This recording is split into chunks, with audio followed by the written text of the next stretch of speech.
Selamat malam semuanya. Market hari Senin sudah selesai dan IHSG ditutup plus 0,37 ya, dan di sesi 2 ini ada kenaikan yang signifikan ya, terutama pada saham-saham blue chip ya, terutama ada Bank BCA. Bank BCA yang naik 2%, 2,37. Lalu ada Bank apa lagi ya, BRI di sesi 2 ini naik. Lalu Mandiri ya, kita lihat Mandiri pun juga sama. Arto pun juga sesi 2 mulai naik lagi, dan you name it ya. Oke, di video kali ini saya akan membahas lebih ke fundamental. Kalau tempo hari saya sudah membahas tentang salah satu sektor properti, yaitu BSD ya. Kali ini saya akan membahas tentang Ciputra Development Tbk atau CTRA, di mana nantinya ya, kalau saya sudah membahas 4 saham properti, yaitu CTRA, SMRA, BSD, dan Pakuan. Nanti keempatnya akan saya compare, saya bandingkan mana yang terbaik dari keempatnya itu, dari segi teknikal, fundamental, mana yang paling baik dan apakah bisa dikoleksi. Karena menurut saya di tahun ini akan jadi mulai sampai akhir tahun ya, menurut saya ada something ya yang akan terjadi di antara dua sektor ya. Salah satunya itu sektor properti. Nah, satunya apa ya, nanti sambil teman-teman melihat dari setiap video biasanya saya akan omongkan. Dan jangan lupa buat besok Kamis seperti biasa kita akan live trade di sesi 1 jam 9 sampai ya maybe jam 11-an. Jam 11 kita akan live trade, dan jika ada saham-saham yang menarik akan saya infokan ya. Jadi kita bisa cuan bareng. Oke, balik ke Ciputra ya, dimana Ciputra ini didirikan pada tanggal 22 Oktober 1981 ya. 1981 dengan nama PT Citra Habitat Indonesia ya. Awalnya ya. Terus ruang lingkup bisnisnya itu perusahaan holding ya. Real estate yang dimiliki sendiri atau disewakan, kawasan pariwisata, kawasan industri, real estate atas dasar balas jasa atau fee atau kontrak, lalu aktivitas kantor pusat, aktivitas konsultasi manajemen lainnya, sewa guna usaha, tanpa hak opsi, aset non finansial, lapangan golf, dan sport center. Jadi menyeluruh ya.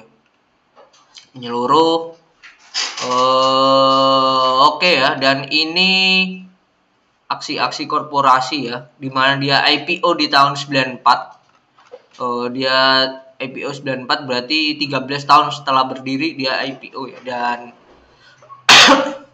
sampai sekarang. Lalu kita lihat ya, ini entitas anaknya ya, anak perusahaannya ya. Ada yang dari tahun operasionalnya ya. Ini sudah tidak beroperasional, berarti yang sudah sebagai perusahaan induk ya. Udah banyak ya, bahkan ada yang di luar, yaitu di British Virgin Island, yaitu Longfellow Enterprises Limited LFA perusahaannya. Oke, lanjut kita ke bedah laporan keuangannya, di mana Ciputra ini secara aset ya, kasnya ini dalam 6 bulan terakhir ini tuh naik ya, hal yang bagus. Cuman saya belum ngecek ya, kasnya ini kenaikannya ini dari mana aja. Kasnya ini kenaikannya dari mana ya? Kalau kita lihat kasnya ini dalam bentuk rupiah itu ada 1,7 ya, hampir 1,7 triliun dari total yang ada. Itu ada berapa ya? 7,9 triliun, 1,9.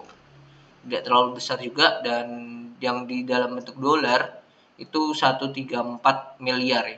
Hanya 134 miliar. Itu dalam bentuk kas. Lalu dalam bentuk deposito, nah ini ada depositonya banyak banget dalam bentuk rupiah ya. Deposito dalam bentuk rupiah itu totalnya 6 triliun sendiri ya. Nah, ini menunjukkan bahwa perusahaan ini keren ya, keren dalam artian tidak menaruh uang murni pure dalam bentuk kas ya, dia memutar dalam bentuk deposito, which is good ya. Cuman yang jadi kendala adalah dalam bentuk rupiah ya, dalam bentuk rupiah dengan imbal hasil 1,9 sampai 4,85%. At least lebih oke lah ya daripada banyak di kas ya. Banyak di kas itu hal yang kurang oke ya menurut saya. Oke ya, dari sini menarik dan bagus banget. Persediaannya juga ada penurunan dikit, senilai 11 triliun ya, 11,2 triliun ya. 11,2 triliun. Kalau kita lihat ya persediaan real estate pasti biasanya ada landmark atau tanah, terus ada aset-aset dalam bentuk gedung biasanya ya. Kita lihat persediaannya. Nah, ini persediaannya itu tanah, rumah hunian itu senilai 8 triliun. Lalu apartemen dalam penyelesaian itu 1,8 triliun dan kantor dalam progres itu 1,2. Selainnya lainnya yaitu paling banyak tanah itu tadi. Oke, persediaannya itu ya. Cuman nanti kalau misal rumah dan tanah jadi duit kan itu hal yang bagus ya. Liabilitasnya yang membuat saya oke adalah dalam 6 bulan ya dia berhasil menurunkan 1 triliun. Liabilitas jangka pendek itu which is good ya, bagus banget ya. Dan utang bank jangka pendeknya turun. Ini bagus banget. Dengan hutang bank hanya 200 miliar ya yang jangka pendek ya. 200 miliar sedangkan total kasnya itu yang tadi bisa lah duit kasnya yang bentuk rekening tanpa mengambil di deposito rupiah ya buat nutup utang bank jangka pendek ini bisa ya, sangat bisa ya, bahkan nutup dengan yang ini ya utang bank liabilitas jangka panjang jatuh tempo dalam 1 tahun. Nah ini nutup ini pun juga bisa 500 miliar kalau ditotalkan tidak ada 1 T ya. Sedangkan uang di kasnya tadi 1,6 T ya dalam bentuk rupiah. Nah ini melihat dari ini aja aset dan liabilitas perusahaan ini sangatlah sehat ya, 1 banding 1 sampai 10 saya bisa ngomong 8,5 bahkan 9 ya untuk kesehatan dari si perusahaan ya, khususnya di Ciputra ini. Oke, kita lihat di pendapatannya ya. Kalau kita lihat dari pendapatannya sendiri itu mengalami kenaikan ya. Kalau dibandingkan periode tahun lalu itu 4 triliun, sekarang 4,6. 4,6. Kalau kita cek ya pendapatannya itu apakah ada kenaikan di sektor-sektor tertentu. Wait. Kalau kita cek, ini pendapatan penjualan kafling, rumah hunian dan ruko ini sudah naik ya. Sudah naik. Yang menjadi penurunan hanya di penjualan kantor dan apartemen. Nah, hal ini sisi positif apa negatif ya? Kalau menurut saya ada positifnya ya. Dalam bentuk kafling, rumah hunian ini berarti kan menunjukkan bahwa masyarakat umumnya ini sudah bergejolak ya perihal intensitas mereka untuk membeli rumah ya. Dan ini bagus, demand-nya sudah makin bertumbuh, sudah terlihat bahwa ya memang pandemi sudah hilang gitu. Nah, sedangkan untuk yang apartemen dan kantor ini kan ada hubungannya dengan bisnis ya, bisnis baru yang bermunculan. Jadi tidak ada adanya penurunan itu make sense sih. Make sense sih kalau perihal ini. Oke, dari segi itu hal yang bagus ya. Menunjukkan bahwa makin berkembangnya demand-nya yang ada ya. Dan itu which is good. Cuman nanti kendalanya adalah di saat suku bunganya naik. Nah, ini bisa enggak, dan kemungkinan nantinya di September ini ya harusnya BI juga naikin suku bunga, merespon atau mengcounter dari The Fed yang kemungkinan besar nanti akan mengumumkan kenaikan, kemungkinan besar ya. Nah ini akan jadi tantangan tersendiri ya, seperti apa nanti dunia konstruksi properti ini ya, terutama di tahun ini dan di nanti 2023 ya. Oke, perusahaan secara total ini labanya ini naik banget ya, naik hampir 2 kali lipat. berapa ratus persen ya kalau kita hitung ya. Itu 1004 kurangi 483 dibagi 483 kali 100. Nah, naiknya 107% ya. Naiknya 100% sendiri, which is good. Yang mengalami kenaikan banget adalah di hal apa atau penekanan, yaitu beban lain-lainnya berhasil di press atau ditekan bagus banget. Beban umumnya ini naik ya, tapi tidak signifikan. Beban penjualan juga naik selaras dengan pendapatan yang naik, dan itu ya make sense sih. Beban keuangan berhasil ditekan bagus banget. Nah, so far itu sih, dan ya tidak ada penekanan atau kenaikan yang signifikan ya.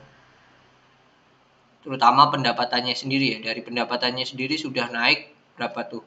4665 kurangi 4020 bagi 4020 kali 100. Naikannya sendiri udah 16%, dan itu hal yang bagus banget ya untuk perusahaan. Nah, kalau kita lihat ya, arus kasnya yang masuk itu senilai 4,5, sama lah dengan si pendapatan. Berarti dikatakan uang yang masuk ini, pendapatan ini ya emang duit real ya. Yang masuk juga sama, hampir sama. Itu kenapa saya selalu mengecek hal itu, karena kita bisa tahu ya kalau pendapatannya masuknya 5T misal, tapi arus kas dari pelanggan yang masuk cuma 2T. Berarti yang lainnya ini masih ngutang. Biasanya kayak gitu. Kalau dari segi PI ya, PI-nya ini kurang dari 10, bahkan 9,97, dan PBV-nya ini sekarang udah ada di angka 1,1. Kalau melihat seperti itu dan tantangan ke depannya ya, saat ini CTRA berada di posisi yang oke ya. Oke, bahkan cenderung sangatlah menarik ya.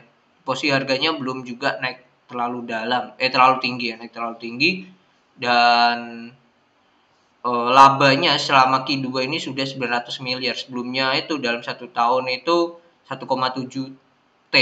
Nah, ini kan berarti ya kurang 800 miliar sendiri ya untuk menyamai net profit di tahun lalu. Harusnya bisa terjadi untuk sisa 2 kuartal ini. 400 harusnya bisa, karena di Q1 aja cuma 421 gitu.